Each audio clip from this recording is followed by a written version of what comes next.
Ladies and gentlemen, today on the program, I am delighted to bring you a conversation with the great Carly Thomas, who, if you've been listening for any length of time, you know is a wonderful singer-songwriter with whom I have played pretty extensively, off and on, over the past 8 or 9 years or thereabouts. This is take 2 of my conversation with Carly. Something very strange happened with the audio on our first attempt. There was a weird echo happening. It's never happened before. I tried my best to edit it out, but it just was too much for me, man. So I decided to junk the episode and try again. I'm happy to tell you this time around it's much better, but there will still be times when, if you listen closely, you might hear a slight echo. It's irritating. I don't know what happened. I tried my best to edit the thing, but it still persists in some spots. Hopefully we can all listen past it because this is a really powerful conversation, all right? About songwriting and where art comes from and wanting to quit, and then that peculiar magic that happens when you hang on and, like Carly, learn to trust yourself, all right? Carly has a wonderful new record out. It's called Behind The Ficus. We will talk about it. We will share some memories. We will have a few laughs along the way, and I'm glad you're here with us, my friends. Thank you for tuning in as always. Please do follow Carly on all of your socials. You can find me on Instagram at JW_Huff and on Facebook at The John Huff Podcast. And you know the drill, kids, all right? Please leave me a rating and or review wherever you enjoy fine podcasts, preferably a positive one. I surely do appreciate it, and I surely do appreciate all of you. Now sit back, kids, put your feet up, and enjoy this conversation with singer-songwriter extraordinaire Carly Thomas.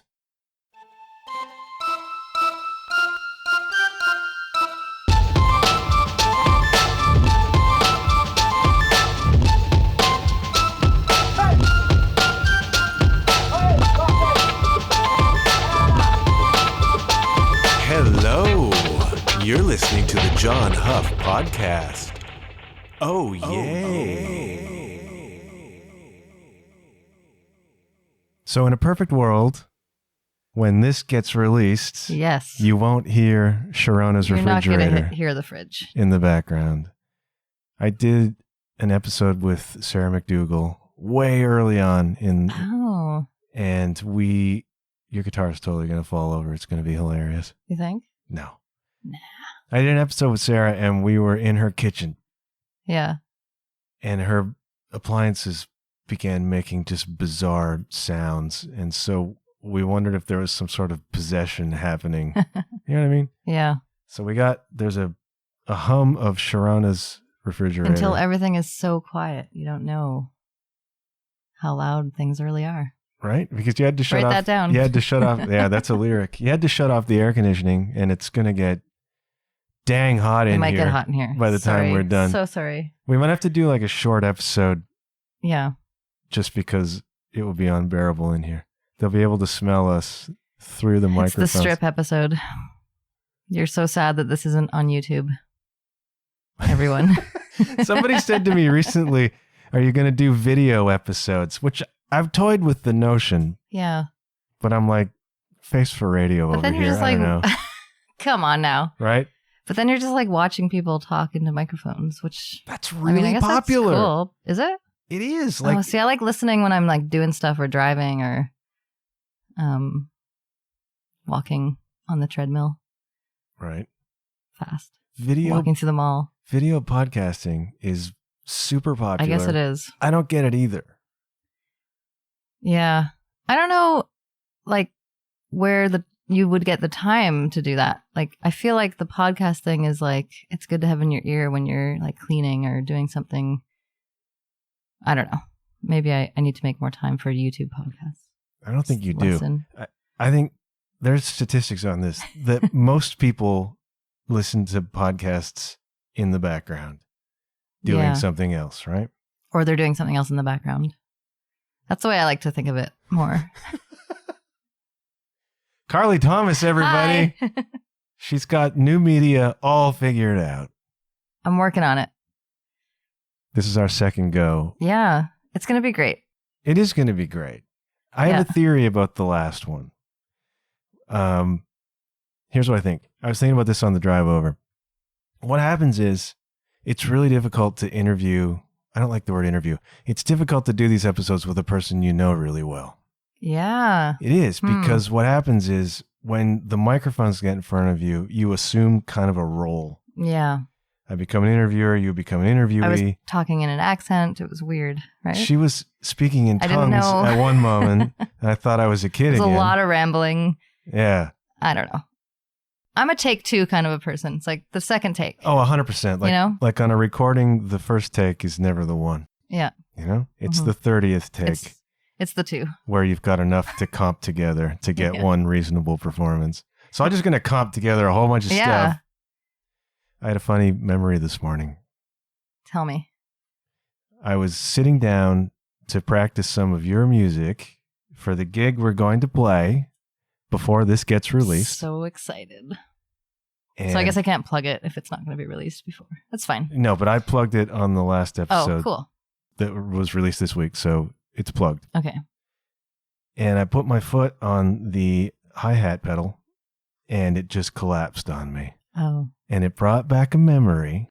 We're going deep into our backstory here of us playing Rum Runners like 6 or 7 years ago, and we hired a film crew, remember? Yeah. To come in to record a couple of songs for us, so we had some live footage. And you were strumming the chords to Montreal Train Song.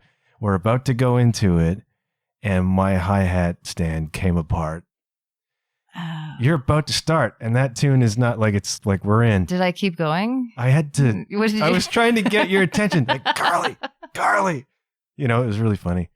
And it brought back a memory of just some of the lunatic stuff that happens on stage. Yeah. That we've had happen together on stage. I thought you were going to talk about like one of the super small stages that we've played, because where there's like no, and I'm stepping, because I step back a lot. And I thought you were going to talk about how I was like, we had a double kick drum because my foot was on the front of the... Hitting the front of my... I feel like that happens to me a lot. We've had... Spatial awareness is... You're never looking down, important. Right? You're always looking out, or, you know, you're always looking up. I do look up a lot. Always looking up. We played a market stall in Banff. Yeah, we did. We played weird places, John. Remember the train? That was a whole... Well, yeah. My elbows still hurt. Yeah. I was just on a train recently, and it brought back a lot of memories of that, because I had to put... For some reason, we were at the wrong end of the track where you board, and they didn't stop for that long. So I had to haul this luggage onto like car 11, but we were seated in car 18. So I did the whole walk all the way to the end of the train, and just memories of just, you know, hitting people and bouncing off the chairs and the walls. For people who have never been on a passenger train, they're narrow. Yeah, it's really narrow. So, and with a guitar and like your cajon. my lap cajon. So I'm cracking my elbows on every step against the walls. And then you see somebody, like the train is however long it is, I don't know, 20 meters, whatever. And you see somebody coming from the other end, and you've got to wait. Yeah. You have to be very polite on trains. Yeah, and you have giant muscular arms. They don't fit through. I used to. Things have changed during COVID, man. It's all falling apart. Oh. I wish I was one of those people during COVID that just worked out every day. Right? And like got really like ripped. But I was making cocktails. I was on that end of it. I got ripped on the inside. Yeah. Ooh. I reached a... It's deep. Yeah. I let my gym membership lapse during COVID because everything was closed.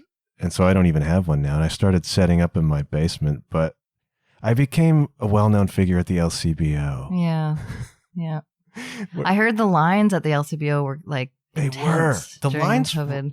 The lines were creepy everywhere. It's hard enough that you can only buy alcohol at one store. What is wrong with Ontario? Like I was in California during the lockdown, and you can go to the gas station. It's fine. You can buy champagne there. Here, different story. There weren't a lot of lineups for booze. I bought one time Ken and I were playing in the States. Ken the Zen, the mighty Ken the Zen. And we bought gas station wine, and it was the worst bottle of wine either of us have ever experienced. I'm so sorry about that. We drank it. Yeah, you have to. But it was horrendous. I'm telling people to avoid American gas station. Was it a Merlot? It probably was, but it tasted like French. I love Merlot. I'm a Merlot person. It was probably because it was hot. It's because it was cheap. Bad. Okay. Junk wine, you know? Sometimes you can... the key is like finding the best under $10 bottle of wine, more bang for your buck. In Europe, I'm still trying to do that. In Europe, it's easy. True. Europe, you go for €3.50 and you get like a nice bottle of wine. That's $22 here. Yeah, we're moving there. Apparently, we're moving to Europe. Yeah. Next lockdown, Europe. Yes. 100%. Which is like September, probably. So. Let's plan it now. What I didn't say that I should have on our last botched conversation was and is congratulations on your new record. Behind The Ficus. Thank you. It's so strange. The record is not strange, but this conversation was strange, just how it sort of evolved. But I really think this is a terrific record. Thank you. I think all your records are terrific. I'm really proud of it. It's a good one. I really enjoyed digging in and making this one. It was a process. It was more of a hands-on for you, right? Oh, yeah. Me and Kyle Ashbourne did all, like, pretty much when he was mixing it, he had this program, I forget what it's called, but it was really cool. And basically I would just log in and see, and I wouldn't see it, but he would channel it in at like the highest quality audio, and I would like hear what he was doing, and we would like go through all the mixing together. It was awesome.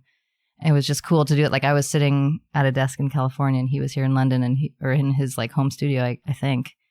And we were just like, all right, let's take a look at 127 and go in and like the drums aren't right here. It was cool because I always have really tried to be as hands-on as I can. But always sort of having that learning curve of not being the most tech savvy on my records, but I always know what I want. So it was a huge step for me, and just to stay committed to what I wanted to hear and how I wanted it to go, and really not allow myself to be like, oh, okay, I don't know, because I feel like when you work with producers, there's so many different ways to record, but I feel like a lot of singer-songwriters put their trust in the producer, which is obviously a great way to go. And I don't know if it's because I'm just maybe a little of a control freak because the songs are so personal and they're like my kids. But I always was a little nervous, letting go of any of that control in all the recordings that I've done. And this one, working with Kyle was awesome because he was like, all right, we were really in it together, which was amazing. We kind of dropped our egos, and he, I thanked him so much. I showed up at his house with a bottle of Prosecco, and I was like, I just want to say thank you for all of your patience with me, because it was a journey. It was like, I don't know, you like one thing one day and then you're like, hold on, we got to change this. And it seems like such a tiny detail, and maybe the listener would not even know it. But he was like, all right, let's go in. Let's fix it. Kyle is one of those, I've recorded a bunch with him. Yeah. And he is so enthusiastic about all of it. Oh, yeah. And he has great ideas. Oh, yeah. He's just a total joy to work with. I love him. He is a joy. He's a joy. He really is. To work with. Kyle Ashbourne at the Sugar Shack. Work with him. Work with him. And hire us to come in and play. Tell me about Train Station. The song, or... Tell me the story behind Train Station. I really love that song. Yeah? Yeah, it's just got such a vibe. Thank you. The whole record has such a vibe. And there's a different depth of songwriting happening. Not just the songs themselves, but the sounds that are in them. You know what I mean? And we can talk a little bit about some of the layers. There's an ambition in this record that I'm so impressed by. But thank you. Tell me the Train Station story. Well, that song, honestly, that song came from like, I was literally standing in the train station at Charles de Gaulle Airport in Paris a few years ago or more. I can't remember exactly when it was. And it kind of just started as a stream of consciousness. And I have another song called the Montreal Train Song. So there's a lot of there's a rail places theme and here. travel and like, themes of movement. I had a fun time writing it. It was more like I let go a bit of trying to fit it into a more of like a pop song kind of vibe, because it really was just like a sort of poem that came out, I guess. And yeah, for me, it was just like looking back at all these moments in life and relationships, and going back to a place that I once lived and like reflecting, but knowing like you got to keep moving forward. Yeah, I don't know. I don't know if there's like a story behind it. I'm always just intrigued by where these songs go. I struggle so mightily as a songwriter, and I'm just always curious about where these things come from, these emotions, I think like initially it was like I was searching. I was in this phase in life where I wasn't happy and I wasn't totally sad, and I just was trying to figure out what it was that was missing at the time. And I knew like I knew something needed to change, but I didn't really know what. And then so for me, whenever I'm going through something like that, or a breakup, or just feeling like I was just really not in the right place, the whole idea of traveling then is exciting to me, and it can, because it's growth, it's change, it's movement. I feel like you can learn so much about yourself by getting a little bit of perspective. So I went on a trip, and I used to go to high school in Paris. So going back there, it was sort of like the initial line was like, the budding flower growing up too fast. It's just about, my childhood and how I grew up, and I was uprooted every 2-3 years. And I think in a way, like writing through that song was a way of coming to terms with like, maybe it's okay that I don't feel like I'm settled right now. Or maybe that's okay that I'm not feeling like I should be doing what I'm, quote unquote, supposed to be doing in life, which was, I guess, stability and like having a home. Like I was living in London, but and nothing against London, but I was like, I don't know if I'm supposed to be here. Like, I don't know if this is where I'm supposed to be. So it was a discovery song, I think. And I wrote it, the first version of that song was like super like mellow and moody. And when I play it solo, I still sort of play it that way. And it's got like the guitar part I was really proud of, just the writing of it. And then it's funny because I had like all these like sonic ideas that I brought to Kyle, and then he played the track, and he ended up playing drums on the entire, or almost the entire record, which was kind of a fluke because everything fell apart before we went into the studio. Like the guy that was coming in to do bass was like, I'm sorry, like my grandpa died, I have to go. And then How rude. Yeah, and I had like a drummer coming in, and he was like, I can't do it because he had some personal shit happening. And then Kyle was like, and then I had like no budget, or I thought like that's why it took like a year, because then it sort of, I needed time to, doesn't matter. But anyways, he ended up playing like, why don't I just like play drums, then you don't have to worry. And I'm like, okay. And he has like this punk sort of rock background, which is so interesting. He's a great player. He is. And he was like, we went in with that song, and he ripped this like drum, like the drum that you hear in it. And I was like, oh, and I never really heard it that way. So that was a cool moment, because I was like, that's a time where I did let go of like how I thought it was going to be. And I was like, actually, that's great. It becomes like really an upbeat kind of song. Like it's the first song on the record. Oh yeah. And so it was one of my favorite ones, because it became this, it was something that I hadn't really heard, but it was like, it totally worked. And I was like, that's it. Like it was like that like little aha moment. So it was Kyle who came up with the cool little hi-hat thing during the verses.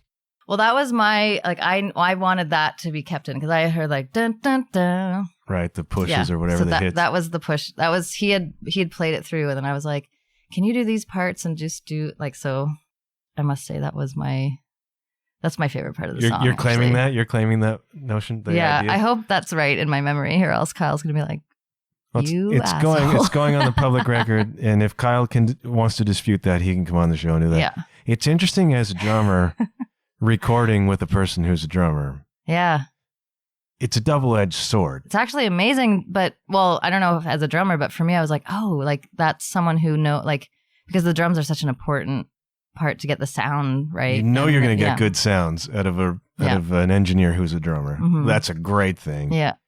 And it's great because a guy like Kyle will be like, why don't you try this? Why don't you try? Like, he'll have ideas on drums, you know, his own approach to playing that might be different from mine, and he might hear things that I don't, and vice versa. But the other side of it is, oh man, another drummer engineer. Like, why can't one of these guys be like a tuba player or something? Like, I don't have to worry about having to meet the engineer's approval with my, you know what I mean? Yeah. But so many engineers are drummers around this town. It's like, you can't. It's who true. Else? Marucci over at Sonic Zen, right. you know, and they're like, there's Worked others. with him too. Yeah, I guess you're right. That's And funny. so, and you know, I've recorded with several of these people. Generally speaking, it's a great thing because I like having somebody come in and say, I'm hearing this. Why don't we try that? Yeah. And then you have to check your own ego. Yeah. It's like, oh, maybe he just wants to play the song. Like, you know what I mean? Yeah. That's just me and my personal, you know, my lack of self-confidence in the past. Yeah, and I guess it depends how attached you are to the project too, right? Yeah. Yeah, that's true. And I mean, if you just walk into a session and you just heard the song, it's like, just tell me what to do. I would imagine, right? And then if you're doing it with someone who like you're working with for a while and you kind of have or if it's your own band, like when I've gone in and recorded with bands that I play with, I've already got the parts. Yeah. Like we've worked on them. Yeah, right. You know what I mean? Totally. Whereas I've also gone into sessions where it's like wide open. Like I've maybe heard just an acoustic track. There are no drum parts on it. Yeah. And that's fun to try and come up with drum parts for. But then a lot of times you get into the studio and those parts change. And it can really help to have a guy like Kyle, who's a drummer and an idea person, to say, maybe it works better this way, that way. But it's an ego check. Like you really got to. For sure. You know? I have to say, you wrote the best drum part of any of my songs for Lionsgate. And I'm not just saying that because I'm sitting here with you, but like when we played that in rehearsal the other day, I was like, oh, because, you know, no one really plays it like you do. Oh, thank you. I'm very proud of it. that. I'm very, very proud of that part. And when we did that, I haven't heard it. I haven't like looked at it in a while, but we have like a live studio of that on YouTube. Oh yeah. You played it from the Sugar Shack. The same. Yeah. Like I played the part. Yeah. For some reason, it's just so different live. Like I love playing that song live. It's going to be really good on Friday. Like we did it in rehearsal, but I'm not using the right sticks and I'm playing it quietly. But when we can actually play it loud, I love it. It's your music. I love to play because there's so much room for dynamics in it. You know what I mean? Like and Lionsgate is a perfect example. It starts so quietly and then it's kind of wistful and melancholy, which you do perfectly well. And then the drum part, like I got the snares turned off. I stole that from Jason Tate, who's like my favorite. And then it just bursts into this huge song at the end. That's kind of become like a bit of my like a signature. Signature. Yeah. Well, I think about like Where'd You Go, and there's like other ones, but I don't know. There's something about that musically that I love because I feel like, I mean, those songs kind of take you on this musical journey.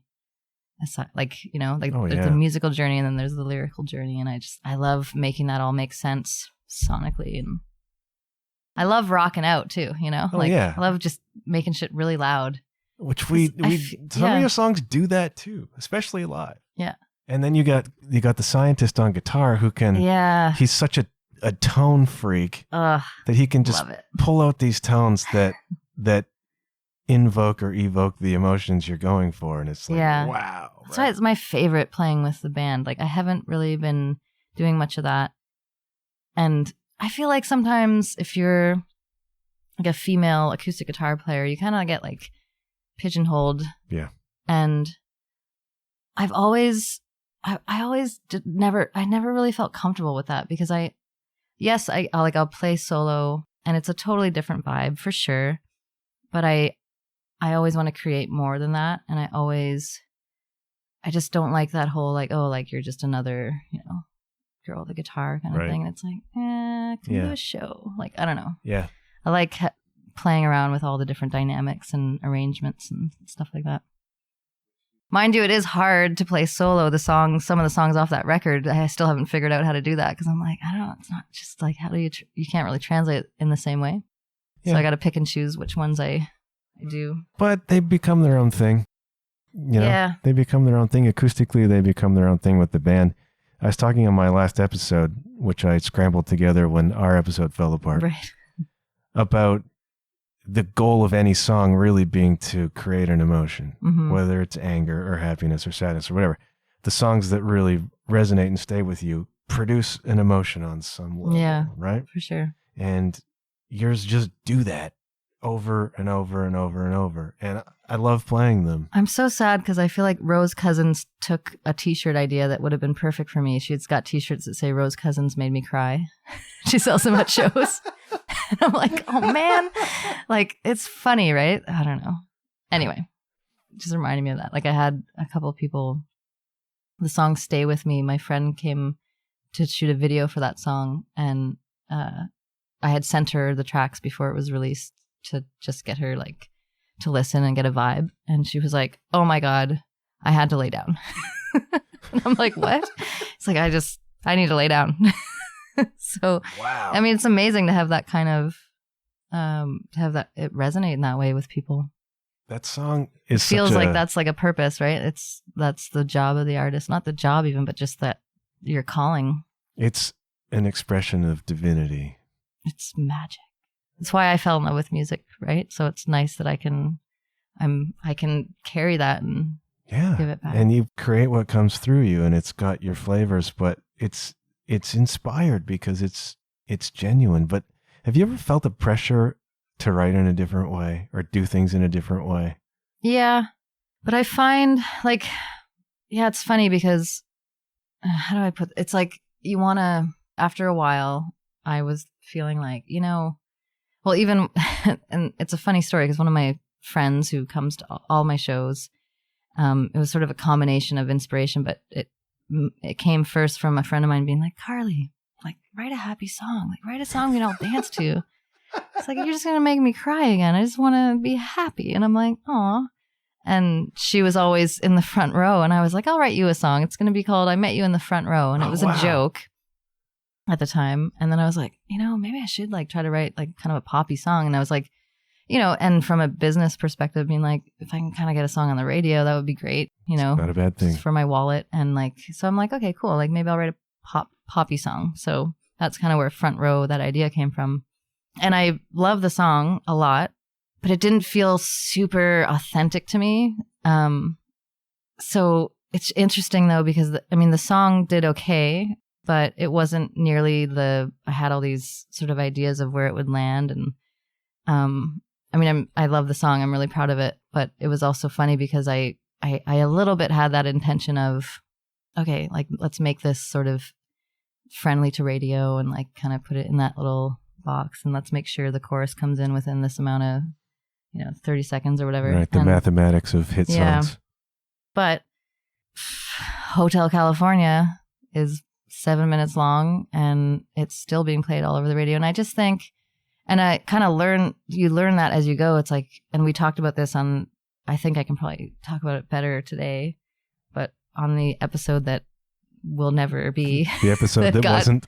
But we were saying that when you approach things and do things that are meaningful to you and that are authentic, like people can tell. And that's the stuff that really hits people and touches people. So the more I do that now, the more of the other success I have seen, which is great. So it's just an affirmation to keep being true to, not to say that, I love hearing a good pop song on the radio, but the songs that last for me and for a lot of people are the ones that are like truth and real. Absolutely. And like authentic. Absolutely. And it's interesting because I think Front Row is a disco song. Yeah, it is kind of a disco song. I didn't get as much pop as I got disco out of it, And I love it. It had a few different variations before we decided on You could do a remix, like a dance remix. That could happen easily enough. I think it's a disco song, and it's super fun to play because it's just like 4 on the floor, man, and you're just pounding. It's a super fun song to play. Yeah. I love it. Then the other side of this, which is really fun, because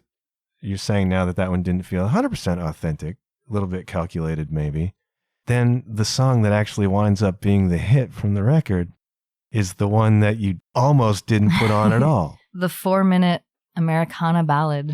But as soon as we sort of arranged that song the way it was really just meant to be, I kind of knew, like I kind of had that gut feeling. And this is Stay With Me we're talking about. Stay With Me. And then we decided, we're like, this is like totally the first single to just put out there. And especially because a lot of artists that are inspiring me right now are Americana-esque. And so we pitched it to a bunch of places. It got picked up by North Americana, Sirius XM. It's on like heavy rotation for quite a while. And it really just changed a lot for me. Gave me that validation of like, yeah, this song, because I was actually in the studio with that song. It wasn't even done.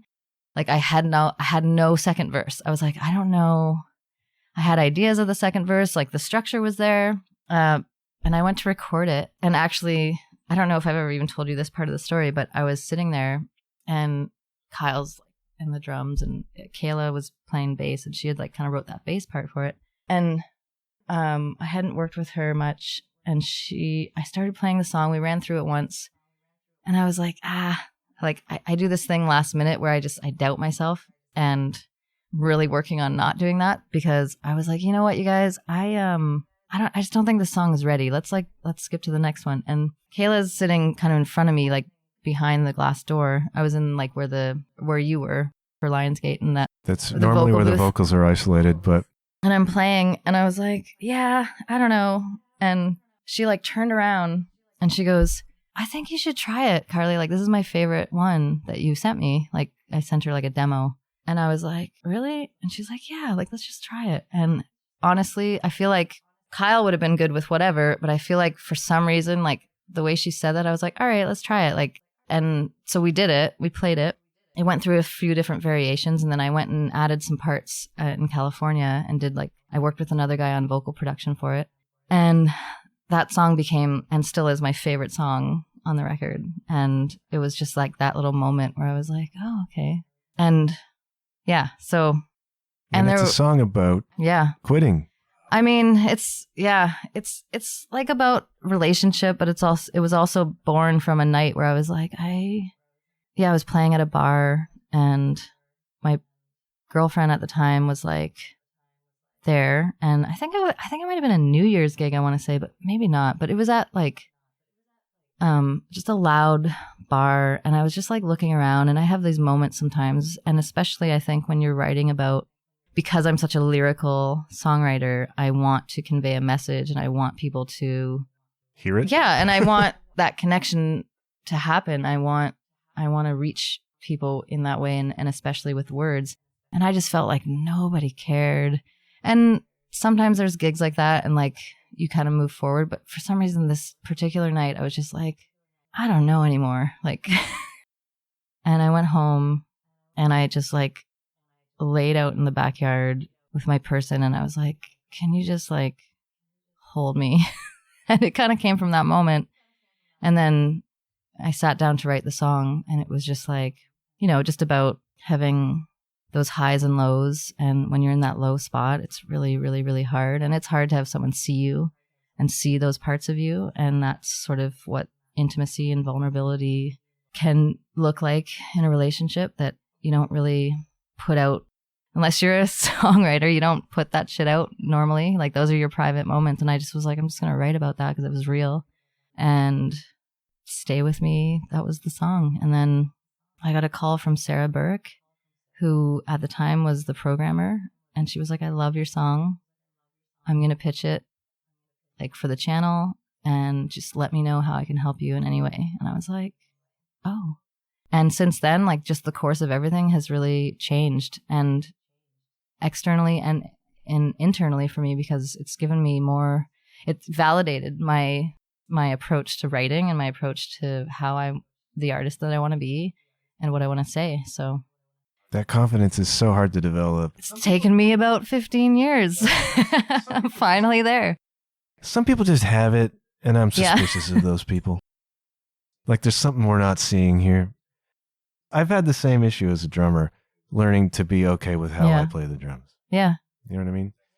And that's taken a long time. I know exactly what you mean. It's like it's weird because there's a whole layer there's a whole layer of this industry that it's like, here's how you're supposed to do it. And it's like, it's written for you, even just in writing. Like I was just in Nashville and there's the woman who runs like the Bluebird open mic. She does I think she does a podcast, but she's posting all these things on like, here's how you build your song to get the attention of da da da da da. Here's and I'm like, is it really like, that's never felt right to me to make it that methodical and like that doesn't feel organic, but apparent, like, you know, everybody does it that way. So like you got to do it that way. And it can be really easy to believe that, but I don't think that's true.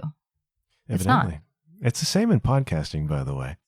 You know, you can go online and get all sorts of the top 10 things you got to do. And this is how your podcast has to be and this and that and the other thing. And it makes me outwardly angry to read that stuff, frankly, because I consider, it may not seem like it in the product, but I consider this podcast to a certain extent a piece of art, you know, especially my monologue episodes. A lot of them require a lot of preparation and delivery. And it's like, I don't want to calculate that to that. Like, I would rather, I'm really on a spiritual bent these days, and I'm much more inclined to pay attention to what comes through me as a conduit for whatever I'm creating, as opposed to using my head to calculate.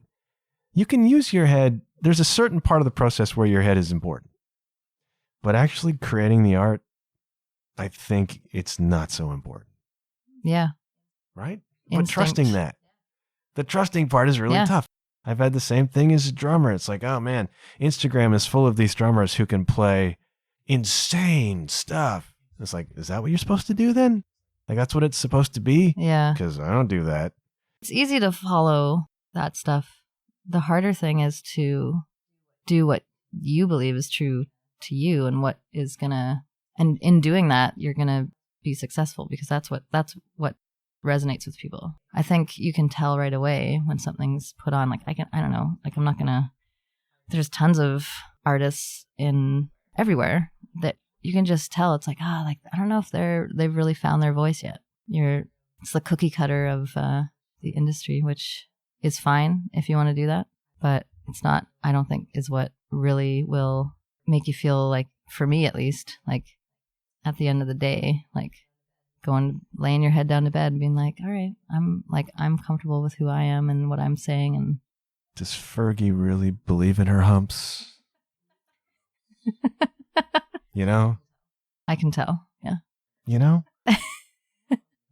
Like I know. You want to hear a funny story about the vocal booth at the Sugar Shack?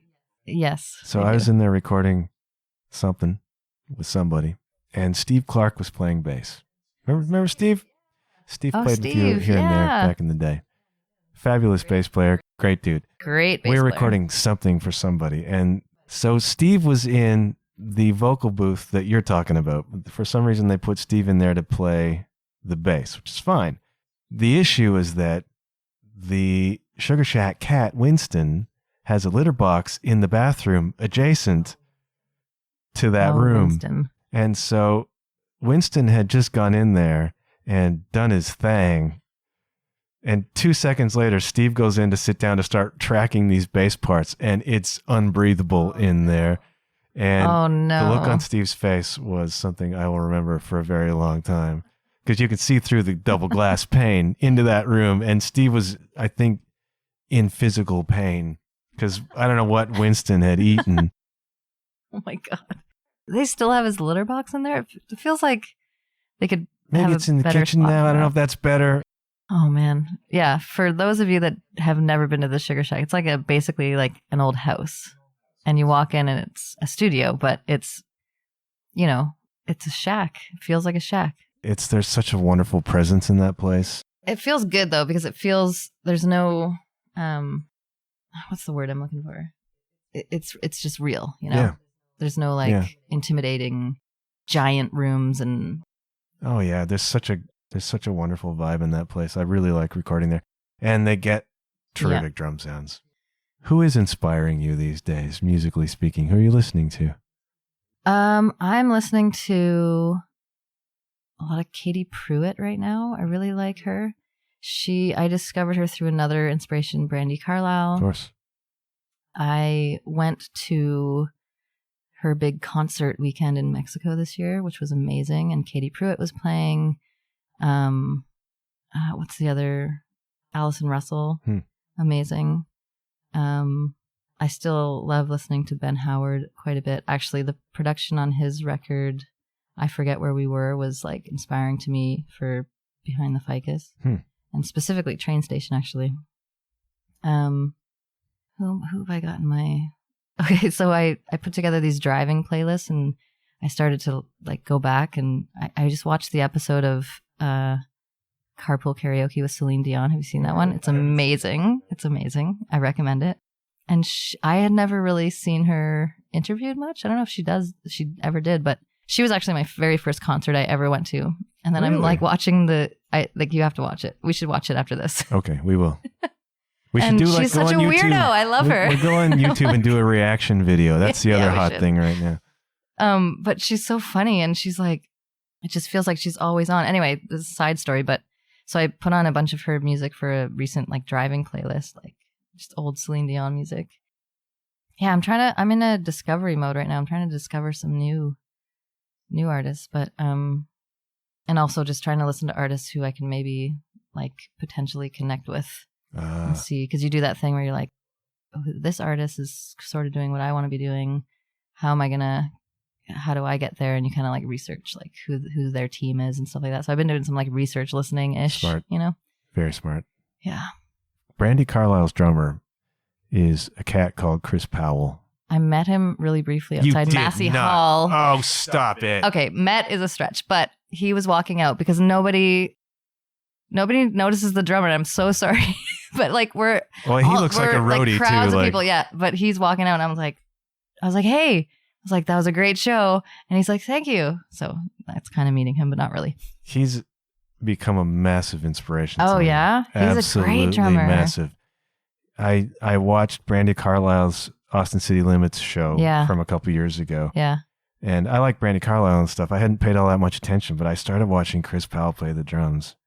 And he, for me, was the pinnacle. He's like, that is everything I want to be. Yeah.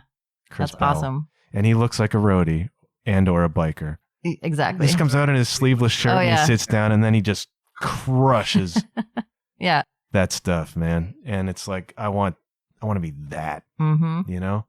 Brandi Carlile's great. You're still listening to Ani. Oh, I did some listening to Ani. I have another playlist, which is all songs that go really well with driving across, specifically the Bay Bridge in San Francisco. So My Humps. Bridge song, My Humps. Didn't make the cut. Sorry. Disappointed to hear that. Ani has a live from, I think it's, I was about to say Carnegie Hall. That's not where it's live from. Live from Charlottesville. And the song that she does, Joyful Girl, is amazing. And I've got that on like a bit of a repeat from time to time. So it's plays in my head sometimes as my soundtrack to my day. But yeah, Ani was a huge inspiration for me when I was like in high school and stuff. I actually followed her around Europe for a few shows when I was 16.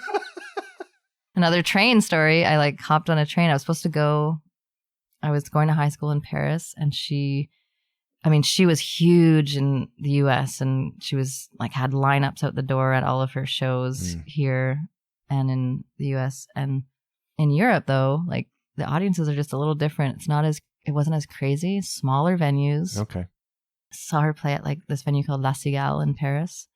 And I was supposed to go on this trip, and I don't know what my parents were doing, but I somehow told them like, I'm going on this trip with my friend and for the weekend, and see you later. And they were like, great. Well, back in the 70s, you could do that, right? I'm so old. And then my friend bailed on me for some reason. And I was like, oh, and instead of not going, I was just like, I guess I'll just go. That is so But you. I changed my trip. Like we were initially going to go somewhere else. And then I changed it, and I looked up that I saw that Ani was playing like in Madrid and Barcelona, and so I just got on a train to Madrid by myself. That's you. I know. That is you in a nutshell. And it was amazing. This intrepid kind of way that I you loved approach it. the world. I remember I was sitting next to this like tattoo artist and her daughter on the train car. Anyway, yeah, it's all exploration. Like that's inspiring to me to, take chances and just go for, I don't know, might have not been the safest idea, but like at 16, I was like, I can do anything at all that I want. That's you. That's you, man.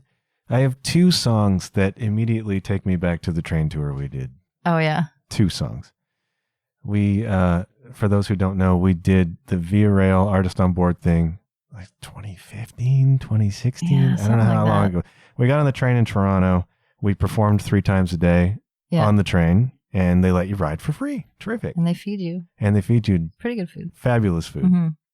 And then we jumped off in Alberta and we did like 2 weeks of shows. Then we jumped back on and went to BC and did another like 2 weeks of shows. And then from Vancouver to Toronto all the way home. It takes like 4.5 days. Yeah. People in Europe are mystified by how huge this freaking country is. Oh, yeah. 2 songs take me back to that tour. One is Grey by Ani DeFranco, Oh, which you covered in your Sad Songs in Sweatpants series. I did. It's a good song. Just a wonderful, It's sad, a great song, though. dang sad song. The other one I was just remembering today was Crash and Burn by Angus and Julia Stone. Oh, You introduced me to that tune, which I remember that. And you fell in love with that song. I really did. And I haven't I'm a listened to it. matchmaker. You are. Yeah. You are a musical matchmaker. Where would I be? It's a good song, too. We should cover both those songs. Oh, we should 100% Yeah. cover the Angus and Julia Stone. I mean, the Ani DeFranco song is just her and a guitar, the version that I've heard anyways. Yeah, we could. But the Angus and Julia Stone one, dude, Yeah. so vibey, and it could be heavy. The Scientist ripping those tones. Forget about it. What else should we talk about here? We're almost at time. Oh, We have a rehearsal we're about to do as well. I just want to know what all these notes are. This is all the things that I thought we might talk about. Oh, that we haven't. We talked about a lot of them on the first one. Yeah. And I'm like, well, we're not going to talk about those again. New leaf. Let's talk about new stuff. Cool. I like it. I'm really excited for you about the way things are trending right now. Thank you. Like- Me too. Stuff is happening, and I know that, I mean, your first record was Distance in 2000, what, 2 or something? You were like 4 years old. 2 or 3. And it was like the back end of my mom's recording session. And I was like, yeah, I'll come in and do a few demos. I was just talking about this earlier and with Serena Haggerty, because we're playing a wedding. Anyway. Good old Serena. Yeah. Yeah. I like her a lot. Another up and comer. Yeah. I was saying I had worked at EMAC, but it was a little fluky because I went in and I was a baby. Like I was just like, it, like we were saying before, it did take me a while to get that confidence. Like even just like I knew that I loved music my whole life and I've always written, but for some reason I kind of always a little bit stood in my own way, and just because I didn't think I could do that. Yeah. I was like, well, if I try, anyway, we could get deep on that, but it's like, if I try, then what if I fail and all this stuff? So like, I sort of started playing shows out in Vancouver, but not in a real, like, I guess you always need to pay your dues or like just get your legs, American Idol didn't exist at that point. Right. So. I guess. So I just kept playing and then just more seriously here. But I remember coming back here, and this was before I moved to Vancouver, but I had it was like, oh, come in, it'll be fun. It'll be a nice experience for you. Come in and like play a few of your songs. Mm-hmm. And I played a few of them, and I was like, just going to make these demos. And because my mom had these like session players, and they were like, yeah, let's do a few more. They had like extra time or something, I think. Killers, all of them. Oh, and Yeah. so I'm playing, and I was like, oh man, like, and the songs just like came to life. And then at the time, Dan Broadbeck was working there, part owner, I believe, at That's the time. not bad. And so Dan Broadbeck comes in and he starts playing on my songs. And at the time, like, I didn't really know, but Dan Broadbeck is an amazing producer. Yeah, like a Juno winner. Yeah, Juno winning producer. And then we ended up adding more after, because I was like, I want to like make an album. Make a like, let's record. do it. And so he was on board and we made Distance. And it was like, it was cool. Like, It's a good record. it's good, right? It it's is. weird. Like I almost wish I could. Well, you were saying too that a couple of songs on Behind the Ficus were kind of like distance-ish, They like do, in that like indie rock sort of vibe. September in particular throws back to that record because it was like a late 90s Yeah. The production of that indie rock record. is really great. Like Yeah. I haven't listened to it in a while, but like Distance is a great, like had I been where I am now, like I just sometimes wonder like where that song could have gone. And even if I went back and like you can tell the vocals are like it's 19-year-old Carly Thomas vocals, Right. but yeah. You could So- re-record it easily enough. Yeah. My point is 20 years in the making Yeah. is this success that you're beginning to experience now. And I know it's been one hell of a journey, like a Yeah. lot of ups and a lot of downs, like any artistic journey is. Absolutely. And I know you feel those things. Yeah. And so I'm happy for you that it's, that work is paying off because I know there's a temptation all the time to just junk it and pack it in Yeah. for everybody. But you hung on, and there's such a lesson in hanging on. Yeah. And I've been lucky too. Like I have been able to, but also it comes with like the sacrifice. Like I don't think I've had like a true like home base in a pretty long time because, I often choose a little insecurity so that I can make my investments more in the creation of music and, Sure, yeah. being able to be flexible and free to go on the road. So, but yeah, it does feel good right now. It feels like I'm happy that I am still doing this, and I just feel like it's just the start right now. Like I'm excited about the future right now. That's It feels terrific. good. Yeah. Yeah, it's cool. And getting some really cool validation and just compliments on my work by people who aren't necessarily like friends and family feels Right. good. you know? Strangers. They're not obligated to People who have compliment like you. been in this industry for a while and they're Yeah. like, oh, okay. That's like, dynamite. yeah. So yeah, I think I'm at a good place right now. It feels good. And I'm excited to play with the band again. Now that, we can go out again and gather and play music again. Nice thing. I'm hoping the next year will be a lot of live shows. Awesome. Yeah. All right. In Ontario for the summer. And then we'll see. And then we'll see. The Mhm. future is wide open, as It Tom is. Petty's saying. Yeah. All right. Say goodbye, Carly Thomas. Goodbye, Carly Thomas. Thank you. Thank you. All right. Until next time. Until next time. Bis später.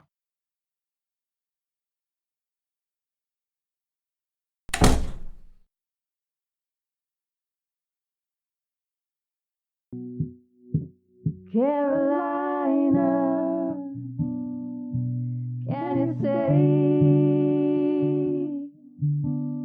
I've been afraid to light up, and I don't want to live that way. Do the whole thing. I've been hiding. They got to come to the show for that.